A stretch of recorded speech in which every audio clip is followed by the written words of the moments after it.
She gave up everything for her children, but they forgot her until one letter changed their lives.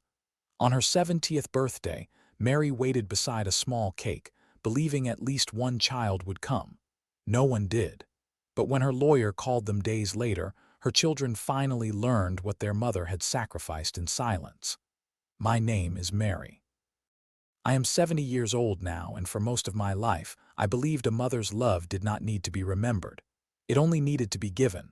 I had 3 children. Daniel was my oldest. Smart, serious, always walking around like the world owed him an explanation. Grace was my middle child, beautiful, sharp, ambitious, and always in a hurry to become someone important. And my youngest was Noah, sweet when he was little, quiet. The one who used to fall asleep with his hand wrapped around my finger. I raised them in a small house at the end of Maple Street. The roof leaked when it rained too hard. The kitchen window never fully closed in winter. The backyard was mostly weeds, but to my children, it was a kingdom. Daniel built forts there. Grace hosted tea parties with broken cups. Noah buried toy cars under the apple tree and cried when he could not find them again. Their father died when Noah was only 3. A heart attack. One morning he kissed my forehead before leaving for work, and by sunset, I was a widow with 3 children and a mortgage I did not know how to pay. People told me I was young enough to remarry. People told me I should send the children to relatives for a while.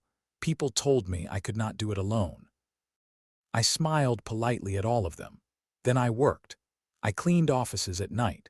I washed dishes at a diner in the morning. I sewed buttons and fixed torn school uniforms for neighbors on weekends. Sometimes I slept only 3 hours. Sometimes I ate toast and told the children I was not hungry. Sometimes I stood in the bathroom with the water running so they would not hear me cry. But every morning when they came into the kitchen, there was breakfast. Maybe not much. Oatmeal, eggs if I had extra money, toast with butter spread thin. But there was always something. Daniel needed new shoes one winter. His old ones had holes in both soles and snow had soaked through them twice. That same week, I had a doctor's appointment for a pain in my chest. I canceled it. I bought the shoes. Grace wanted to join a school trip to Washington, D.C. The price felt impossible. She cried quietly because she did not want to ask me. I told her, "Of course you're going." Then I sold my wedding bracelet. Noah needed tutoring in high school. He was failing math and pretending he did not care. I took extra cleaning shifts for 2 months. He passed. He hugged me so tightly that night and said, "Mom, one day I'm going to buy you a big house." I laughed and said, "Just be happy, that is enough." And I meant it. That was my mistake. I taught my children that my needs were small, so they believed me. Years passed. Daniel became a lawyer in Chicago. He married a woman named Rebecca, bought a house with white pillars, and started speaking in a voice that sounded too polished for the boy who once came home covered in mud. Grace became a real estate agent. She wore expensive coats and posted photos online with captions about success, mindset, and building your dream life. Noah moved to Seattle and worked in tech.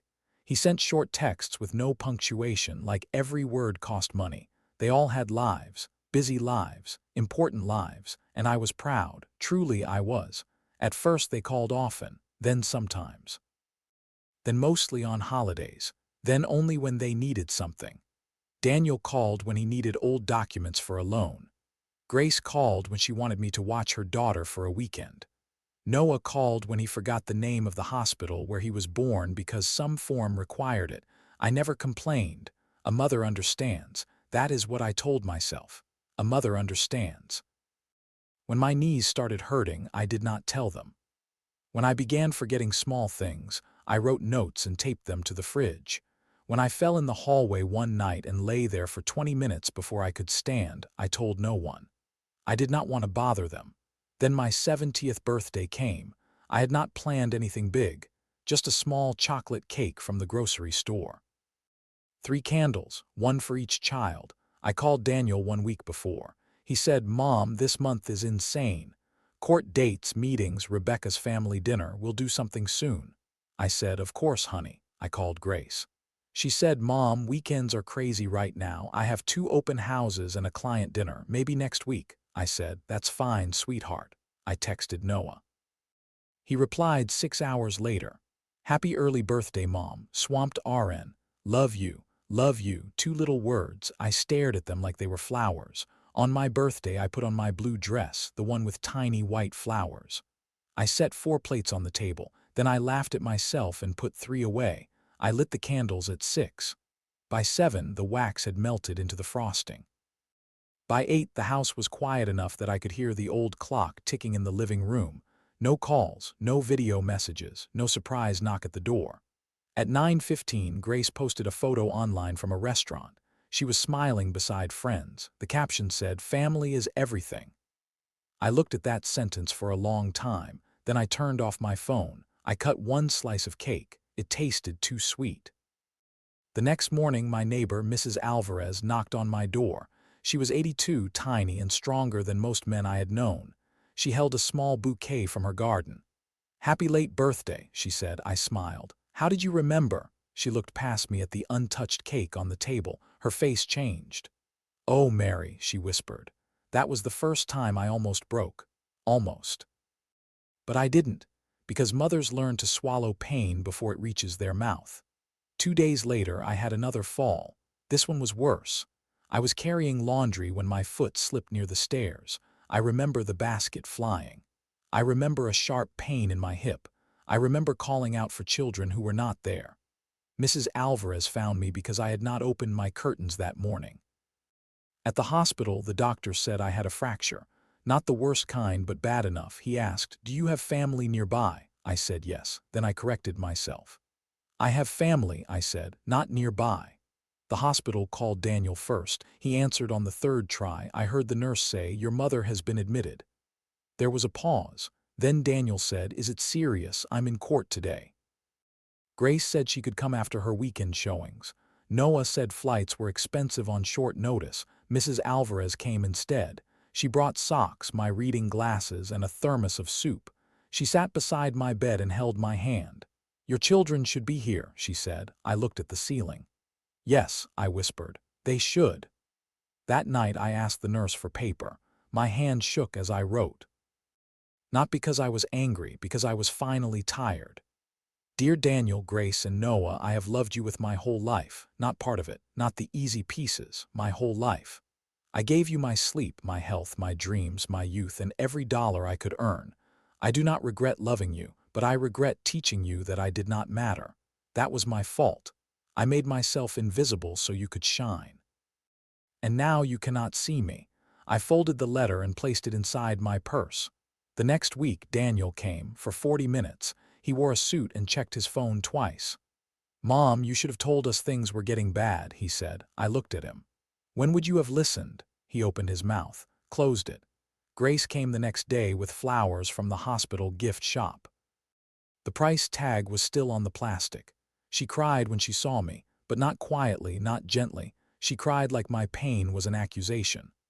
"Mom, I feel terrible," she said. I wanted to comfort her. That old instinct rose in me. My daughter is hurting, fix it, but I did not. I let her feel terrible. Maybe she needed to. Noah did not come. He sent money. $500 through an app. The note said, "For anything you need." I stared at it. Then I sent it back. He called 10 minutes later. "Mom, why did you return it?" I said, "Because I needed you, Noah, not your money." There was silence. Then he said, "I didn't know it was that bad." I closed my eyes. "You didn't ask." After rehab, I did not return to the old house. My children were shocked. Daniel wanted to arrange a home nurse. Grace wanted to discuss selling the house. Noah wanted to look at options I had already chosen. Mrs. Alvarez's niece ran a small assisted living community near the lake, clean, peaceful, full of sunlight and flowers. I moved there on a Tuesday. My room was small, but the window faced the garden. For the first time in 40 years, I owned only what I needed: a bed, a chair, a few books, my husband's photograph, and the letter.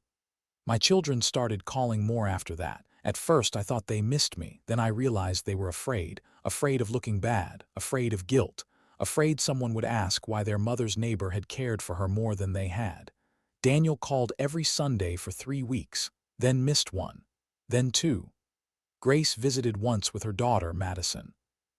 Madison was 8. She climbed onto my bed and asked, "Grandma, why don't you live in your house anymore?" Grace said, "Because Grandma needs help now." I said, "Because Grandma got tired of being alone." Grace looked down. Good. Noah finally came in December. He stood in the doorway of my room with a backpack over one shoulder, looking like the boy who used to ask for bedtime stories. "Hi, Mom," he said. I smiled. "Hi, baby," he cried first, Noah, my quiet child. He sat beside me and covered his face with both hands. "I'm sorry," he said. "I kept thinking there would be time." I touched his hair. "There is time," I said, "but not endless time." He stayed 3 days. He fixed the loose handle on my dresser. He took me to lunch. He asked questions, real questions.